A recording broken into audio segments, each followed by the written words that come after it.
আসসালামু আলাইকুম। এটা হলো আমার বাড়ি, এই মাঘিয়া আর মিরাপাড়া, অর্থাৎ আমরা পাশাপাশি। আমি এই এলাকার সন্তান, কিন্তু যদিও বা দীর্ঘদিন যাবৎ শহরে থাকি, এই জন্যই অনেকে যারা নতুন ভোটার এরা অনেকে চিনে না, আর সিনিয়ররা তো সবাই চিনে।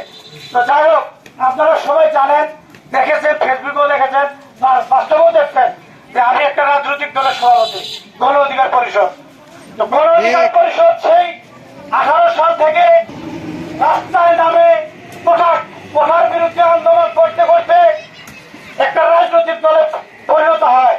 তো আমরা যখন আন্দোলনটা চালিয়ে যাই, তখন জনাব বিএনপির চেয়ারম্যান জনাব তারেক রহমানের নেতৃত্বে উনি লন্ডন থেকে ভিপি নুরুল হক নূরকে নির্দেশনা দিত যে নূর, আজকে আমার দল, আমার নেতা কর্মী মামলায় জর্জরিত, কেউ মাঠে থাকতে পারে না।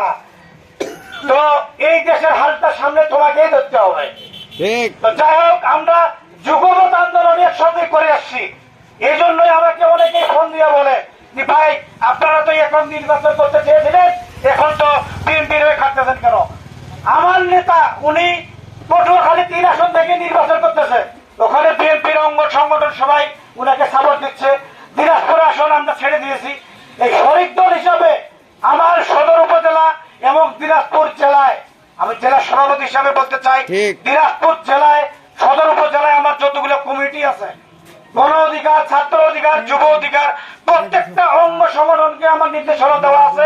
আপনারা সকলেই বিএনপির ব্যানারে কাজ করবেন, সৈয়দ জাহাঙ্গীর আলমের ভোট চাইবেন এবং ধানের শীষের ভোটে এই দিনাজপুর সদর 3 আসন যেন বিপুল ভোটে জয়লাভ করতে পারে, সেই জন্য আপনারা সকলেই ধানের শীষের ব্যানারে কাজ করবেন এবং মাঠে থাকবেন।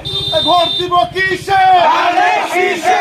ভোট দিব কিসে? ধানের শীষে। ভোট দিব কিসে? ধানের শীষে। তাই বন্ধুগণ, আমরা ধানের শীষের পক্ষে আপনাদের মাঝে আসছি। সর্বশেষ বলতে চাই, বক্তব্য বাড়াবো না, আর একটা প্রোগ্রাম আছে খানপুরে। আপনারা সকলেই মরহুম বেগম খালেদা জিয়ার জন্য দোয়া করবেন, জনাব তারেক রহমানের জন্য দোয়া করবেন, সৈয়দ জাহাঙ্গীর আলমের জন্য দোয়া করবেন এবং ভিপি নুরুল হক নূরের জন্য দোয়া করবেন। আপনারা সকলেই সকাল থেকে ঘুম থেকে উঠেই আগামী ফেব্রুয়ারির 12 তারিখ ভোট সেন্টারে যাবেন এবং নিজেই ভোট দিবেন, অন্যকে ভোট দেওয়ার উৎসাহিত করবেন। এমন এক ব্যক্তিকে ভোট দিবেন যেন দিনাজপুর সদর 3 আসন গত 16 বছর যে লুটপাট দুর্নীতি হয়ে গেছে, কোনো কাজকর্ম হয় নাই, সদরের 3 আসনের ম্যাক্সিমাম লোকজন জানে যে আমরা সকলেই একটা ধোঁকার মধ্যে ছিলাম। সেই ধোঁকা থেকে আমরা বেরিয়ে আসছি। বেগম খালেদা জিয়ার যে উন্নয়নের অগ্রধারা, ওনার যে অঙ্গীকার ছিল, সেই অঙ্গীকারকে সৈয়দ জাহাঙ্গীর আলম যেন বাস্তবায়ন করতে পারে। আপনার তার হাতকে শক্তিশালী করবেন এবং জাহাঙ্গীর আলমের হাত যদি শক্তিশালী হয়, তাহলে জনাব তারেক রহমানের হাতও শক্তিশালী হবে। তাই আপনারা সকলেই মিলেমিশে নিজের একটি করে ভোট দিবেন এবং বাড়ির পরিবারকে বলবেন যাই সকাল সকালে যেন ধানের শীষে ভোটটা দিয়ে আসে। 12 তারিখ সারাদিন ধানের শীষে ভোট দিন। 12 তারিখ সারাদিন ধানের শীষে ভোট দিন। সবাই ভালো থাকবেন, সুস্থ থাকবেন।